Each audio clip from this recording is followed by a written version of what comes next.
अब हम exercise 14.3 start करने जा रहे हैं। तो जो फर्स्ट क्वेश्चन है उसमें हमारे पास कंपाउंड स्टेटमेंट्स है और पहले हमें कनेक्टिंग वर्ड्स आइडेंटिफाई करना है, यानी वो जिस कंपोनेंट स्टेटमेंट से मिलकर बन रहा है वो किस वर्ड के थ्रू कनेक्ट हो रहा है और फिर उस कंपोनेंट स्टेटमेंट्स में उन्हें ब्रेक कर देना है। तो जो फर्स्ट पार्ट है, जो फर्स्ट स्टेटमेंट है, जो फर्स्ट कंपाउंड स्टेटमेंट हमारे पास है वो है all rational numbers are real and all real numbers are not complex. तो आप यहाँ पर स्टेटमेंट एक्सरसाइज बुक से पढ़ सकते हैं, मैं यहाँ पर पूरा स्टेटमेंट नहीं लिख रहा। तो जो स्टेटमेंट है वो है all rational numbers are real and all real numbers are not complex. तो यहाँ पे जो कनेक्टिंग वर्ड है हम देख सकते हैं क्लियरली, एंड से कनेक्ट हो रहा है दोनों स्टेटमेंट, और जो दोनों अलग अलग स्टेटमेंट है वो है all rational numbers are real,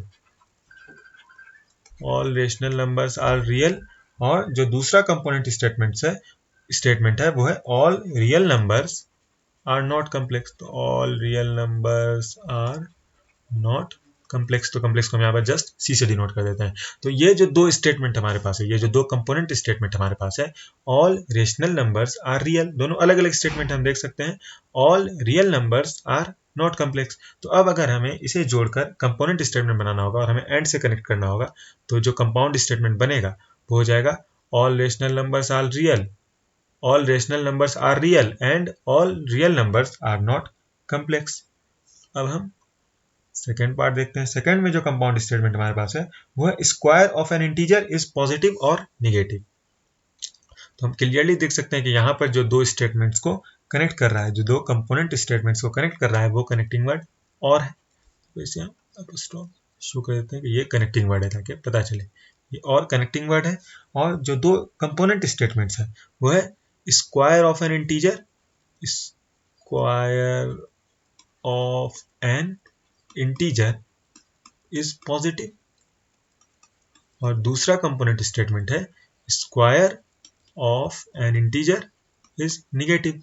तो अब अगर इन दो कंपोनेंट स्टेटमेंट्स को हम ऐड करेंगे और की मदद से, तो वो हो जाएगा square of N integer is positive और निगेटिव। जो कंपाउंड स्टेटमेंट्स हमारे पास क्वेश्चन में है हमें वो मिल जाएगा। और अब अगर हम थर्ड पार्ट देखें या थर्ड कंपाउंड स्टेटमेंट देखें, तो वो है the sand heats up quickly in the sun and does not cool down fast at night. तो अगेन जो कनेक्टिंग वर्ड हम क्लियरली देख सकते हैं एंड है यहाँ पर, एंड यहाँ पर कनेक्टिंग वर्ड हो जाएगा, और जो दो कंपोनेंट स्टेटमेंट्स मिलकर ये कंपाउंड स्टेटमेंट बन रहा है वो हो जाएगा the sand heats up quickly in the sun, the sand heats up quickly in the sun. और जो दूसरा पार्ट है does not cool down fast at night, यानी the sand does not cool down, the sand does not cool down fast at night। तो इन दो statements, इन दो component statements को अगर हम एंड से जोड़ेंगे तो हमें वो कंपाउंड स्टेटमेंट मिलेगा जो इस क्वेश्चन में है। और जो फोर्थ पार्ट है, जो लास्ट पार्ट है, वो है x is equal to 2 and x is equal to 3 are the roots of the equation 3x square minus x minus 10 is equal to 0। तो अगर अब हम यहाँ पे फिर से देखें, यहाँ पे जो कनेक्टिंग वर्ड है अगेन एंड है, यहाँ पर x is equal to 2 and x is equal to 3 use हुआ है, वहाँ पर एंड से हम कनेक्ट कर रहे हैं दो स्टेटमेंट्स को। और जो दो कंपोनेंट स्टेटमेंट्स है वो है x is equal to 2 is a root of the equation. जो इक्वेशन हमारे पास है 3x square minus is a root of the equation 3x square minus x minus 10 is equal to 0। और दूसरा कंपोनेंट स्टेटमेंट हो जाएगा x is equal to 3 is a root of the equation 3x square minus x minus 10 is equal to 0। Question number 2 में जो given statements है उसमें सबसे पहले हमें क्वांटिफायर को आइडेंटिफाई करना है और उसके बाद उन स्टेटमेंट्स का निगेशन लिखना है। तो क्वांटिफायर्स का डिफिनेशन मेरी एक्सपेक्टेशन है आपको पता होगा, लेकिन एक बार फिर बता दें, क्वांटिफायर्स फ्रेजेस होता है लाइक देयर एग्जिस्ट या फॉर ऑल या फॉर एवरी इस तरह का फ्रेज अगर सेंटेंस में दिखेगा तो वो क्वांटिफायर होगा। और डिपेंडिंग अपॉन कि कौन सा क्वांटिफायर किस स्टेटमेंट में यूज हुआ है, उसके स्टेटमेंट के लिखने का या उसके निगेशन लिखने का तरीका थोड़ा मेथड थोड़ा अलग होगा। जैसे अगर हम फर्स्ट स्टेटमेंट देखें, there exist a number which is equal to its square, तो हम क्लियरली देख सकते हैं कि सेंटेंस के शुरू में ही, इस स्टेटमेंट के शुरू में ही एक फ्रेज है देयर एग्जिस्ट, और अभी हमने डिस्कस किया कि इस तरह के फ्रेज को ही हम क्वांटिफायर कहते हैं। तो यहाँ पर क्वांटिफायर हो जाएगा देयर एग्जिस्ट्स। और अब अगर इस स्टेटमेंट का हमें निगेशन लिखना है तो ये यहाँ पर क्वांटिफायर हो जाएगा, क्यू से डिनोट कर देते हैं। There exist a number which is equal to its square, तो इसका निगेशन अगर हमें लिखना है तो हम जस्ट लिख सकते हैं there does not exist a number which is equal to its square. Clearly देख सकते हैं कि ये स्टेटमेंट इसका निगेशन हो जाएगा। There does not exist a number which is equal to its square. और अब अगर कोई दूसरा क्वांटिफायर यूज होगा, जैसे अगर हम आगे एग्जांपल में देखते हैं, आगे क्वेश्चंस में देखते हैं कि अगर कोई और क्वांटिफायर फॉर ऑल या फॉर एवरी यूज होगा तो हम जो इसका निगेशन है उस स्टेटमेंट का थोड़ा अलग वे में लिखेंगे। जो सेकंड स्टेटमेंट हम देखते हैं, for every real number x, x is less than x plus one. तो यहाँ पर हम देख सकते हैं, अभी हमने डिस्कस किया कि फॉर ऑल या फॉर एवरी तरह का जो भी फ्रेज होगा वो क्वांटिफायर होगा। तो यहाँ पर फॉर एवरी जो स्टेटमेंट के शुरू में है ये क्वांटिफायर हो जाएगा इस स्टेटमेंट में, फॉर एवरी। और जो स्टेटमेंट है for every real number x, x is less than x plus one, तो यहाँ पर ये जो स्टेटमेंट का अगर हम मीनिंग समझे तो ये कहना चाह रहा है कि हर एक रियल नंबर एक्स के लिए एक्स छोटा होता है एक्स प्लस वन से। तो अगर हम ये स्टेटमेंट लिखें कोई ऐसा रियल नंबर एक्स एग्जिस्ट करता है कि एक्स एक्स प्लस वन से छोटा नहीं होता है, तो ये इसका निगेशन हो जाएगा। तो जस्ट हम दूसरा क्वांटिफायर यूज करके इस स्टेटमेंट का निगेशन लिख रहे हैं, यानी इसके निगेशन में भी हम क्वांटिफायर यूज कर रहे हैं। तो वो हो जाएगा देयर एग्जिस्ट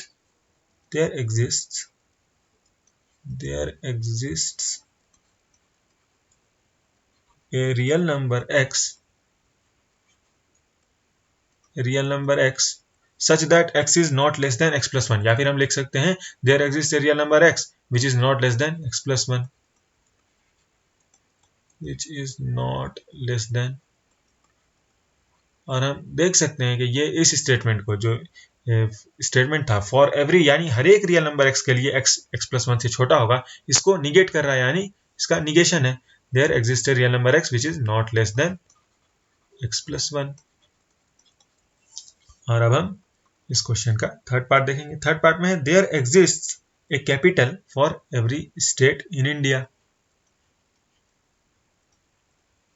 यहां पर अगेन हम देख सकते हैं कि ये जो फ्रेज है देयर एग्जिस्ट, ये क्वांटिफायर हो जाएगा।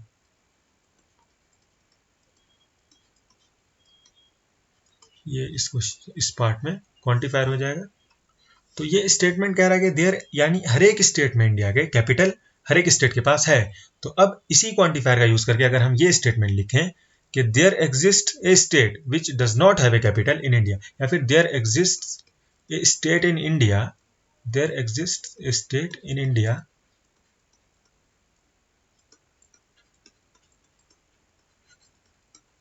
There exist a state in India which does not have a capital. हम लिख सकते हैं which does not have a capital. तो हम देख सकते हैं अगेन हमने सेम क्वांटिफायर यूज करके स्टेटमेंट लिखा, लेकिन वो एबव गिवन स्टेटमेंट का निगेशन है which does not have a capital, क्योंकि वो स्टेटमेंट कह रहा था कि there exist a capital for every state in India, यानी अगेन यहाँ पर एक और क्वांटिफायर है फॉर एवरी भी यहाँ पर आया, देयर एग्जिस्ट के बाद ए कैपिटल फॉर एवरी, तो वो भी क्वांटिफायर है। तो there exist a state in India which does not have a capital, ये इसका निगेशन हो जाएगा। क्वेश्चन नंबर 3 में हमारे पास दो स्टेटमेंट्स है और हमें ये बताना है कि वो दोनों स्टेटमेंट्स एक दूसरे का निगेशन है या नहीं। तो जो फर्स्ट स्टेटमेंट है वो अगेन मैं यहाँ पर पूरा नहीं लिखूंगा, जस्ट जो कीवर्ड्स है वो लिख दूंगा, और आप स्टेटमेंट बुक से देख सकते हैं। जो स्टेटमेंट है वो x plus y is equal to y plus x is true for every real number, for every real numbers x and y। x plus y is equal to y plus x is true for every real numbers x and y। और जो second statement है वो है there exists real numbers x and y such that x plus y is equal to y plus x. तो हम clearly देख सकते हैं कि ये जो फर्स्ट स्टेटमेंट है वो है कि x plus y is equal to y plus x for every x and y, और जो सेकंड स्टेटमेंट है कि there exist some x plus y such that x plus y is equal to y plus x. तो ये जो second statement है ये just first statement को सपोर्ट कर रहा है, ये इसको निगेट नहीं कर रहा है। अगर इसका हमें निगेशन लिखना होता तो हम लिखते हैं कि there exist some x and y such that x plus y is not equal to y plus x. तब ये इस बात को निगेट करता कि x plus y is equal to y plus x for every real number x and y. यानी यहां पर हमने फर्स्ट स्टेटमेंट कहा कि ये कंडीशन सेटिस्फाई हो रहा है for every x and y, और फिर सेकंड स्टेटमेंट कह रहे हैं कि कुछ एक्स एंड वाई है जो इस कंडीशन को सेटिस्फाई करता है। तो हम देख सकते हैं कि इस कंडीशन को हम निगेट नहीं कर रहे हैं, इस स्टेटमेंट को हम निगेट नहीं कर रहे हैं। तो ये दोनों स्टेटमेंट एक दूसरे का निगेशन नहीं है, बल्कि जस्ट जो सेकंड स्टेटमेंट है वो फर्स्ट को सपोर्ट कर रहा है। क्वेश्चन नंबर 4 में हमारे पास कुछ कंपाउंड स्टेटमेंट्स है, और वो कंपाउंड स्टेटमेंट्स जो कंपोनेंट स्टेटमेंट से कनेक्ट हो रहा है वो कनेक्टिंग वर्ड और यूज हो रहा है। और अब हमें ये बताना है कि ये और एक्सक्लूसिव है या इंक्लूसिव है। तो ये जो फर्स्ट पार्ट है उसमें स्टेटमेंट है सनराइजेस और मून सेट्स। तो जो स्टेटमेंट्स है सनराइजेस और मून सेट्स, तो अगेन अगर तो अभी हम ये क्लासिफाई करने के लिए कि और एक्सक्लूसिव है या इंक्लूसिव है, हम ये देखेंगे कि जो दो कंपोनेंट स्टेटमेंट्स को ये कनेक्ट कर रहा है वो एक साथ ट्रू हो सकता है या नहीं। अगर वो दोनों एक साथ ट्रू हो सकता है तो ये और इंक्लूसिव होगा, लेकिन अगर कोई एक ही स्टेटमेंट ट्रू है एक वक्त में तो ये और एक्सक्लूसिव होगा। तो हम देख सकते हैं at the same time sunrises और मून सेट्स दोनों स्टेटमेंट किसी एक टाइम एग्जैक्टली एक टाइम पर ट्रू नहीं हो सकता, तो ये और एक्सक्लूसिव हो जाएगा। और उसी तरह हम रिमेनिंग पार्ट्स में और को क्लासिफाई करेंगे कि एक्सक्लूसिव है या इंक्लूसिव है। तो अब जो सेकंड पार्ट है to apply for a driving licence you should have a ration card और ए पासपोर्ट। तो जो दो स्टेटमेंट है या दो कंपोनेंट स्टेटमेंट है वो है कि to apply for a driving licence I can have a ration card, I should have a ration card, ration card और ए पासपोर्ट, या फिर जिस सीधे पासपोर्ट लिख सकते हैं। तो अगेन यहाँ पर जो दो स्टेटमेंट्स हैं यानी आई मेरे पास राशन कार्ड भी हो सकता है, पासपोर्ट भी हो सकता है, या फिर दोनों हो सकता है। अगर दोनों है तो भी हम ड्राइविंग लाइसेंस के लिए अप्लाई कर सकते हैं। तो ये जो दो कनेक्टिंग स्टेटमेंट्स है ये दोनों ट्रू है, तो यहाँ पर और इंक्लूसिव हो जाएगा। यहाँ पर जो और है वो इंक्लूसिव हो जाएगा। और अब जो थर्ड स्टेटमेंट है वो है ऑल इंटीजर्स आर पॉजिटिव और निगेटिव, और हमें बताना है कि ये एक्सक्लूसिव है या इंक्लूसिव है। और तो ऑल इंटीजर्स आर पॉजिटिव और ऑल इंटीजर्स आर निगेटिव। तो कोई एक integer at the same time या तो पॉजिटिव होगा या निगेटिव होगा, वो पॉजिटिव और निगेटिव दोनों नहीं हो सकता। तो यहां पर जो और यूज हुआ है वो एक्सक्लूसिव हो जाएगा, एक्सक्लूसिव और।